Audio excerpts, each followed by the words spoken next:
So hindi ko makakalimutan ang first time kong pumasok sa isang lumang sinihan sa Manila. Hindi dahil sa pelikula kundi sa nangyari sa loob. I was 16 then pero nagsinungaling akong 18 na para makapasok. Hindi kasi ako pinayagan. First time hindi ako pinayagan pero bumalik ako, nagsinungaling na ako. Nung araw na yon, bored ako, curious.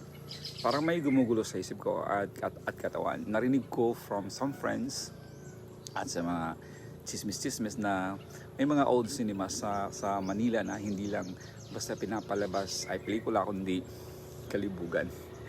So ayun, pumunta ako solo, tahimik. Imagine 16, naglakas-loob ako. Pagpasok ko ba lang, ibang-iba na agad ang atmosphere. Madilim, may lumang upuan, tahimik pero may tension sa paligid. Pinapanood ko lang yung pelikula sa screen. Bold, hayok, puno ng ungol at pawis. Hindi ko alam kung nasaan ako sa eksena pero nalilibugan pa rin ako. Then suddenly may lalaki umupo sa tabi ko. Hindi ko siya kilala. Medyo may edad na pero okay naman. Mukhang decente naman. Tahimik lang siya sa una pero ramdam ko yung titig niya sa gilid ng mukha ko.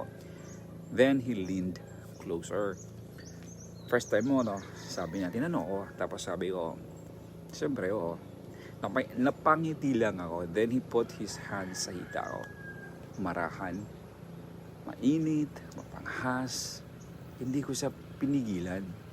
And before I knew it, habang nagpapatuloy ang malalaswang eksena sa screen, kami naman ay may sarili ng eksena sa dilim.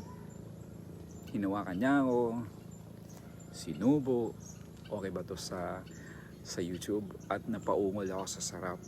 Hindi ko na napigilan, nadala ako, nakalimutan ko ang paligid. Pero maya-maya, nararamdaman kong may mga matang nanonood sa amin. May mga lalaking nasa iilang upuan pa lang ang layo, tahimik pero gigil ang tingin. Some were even stroking themselves habang pinapanood kami.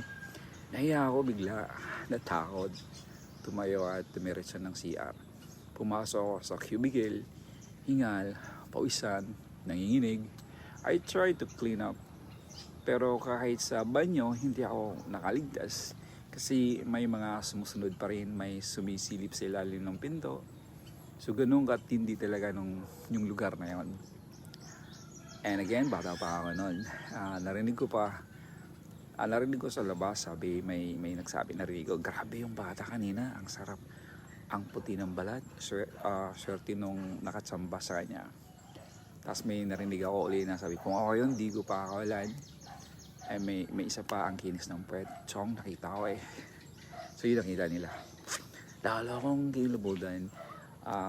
I heard of, ayokong may sumunod na, lumabas ako ng sinihan, hindi na lumingon, pero habang naglalakad ako pauwi, hindi ko alam kung nahiya ako o na-turn on palalo.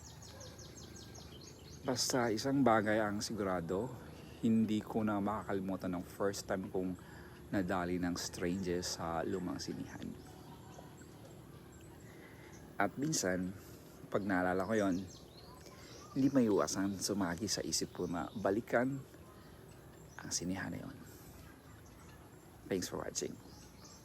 Until my next episode, mga kwentong kalibugan. Thanks.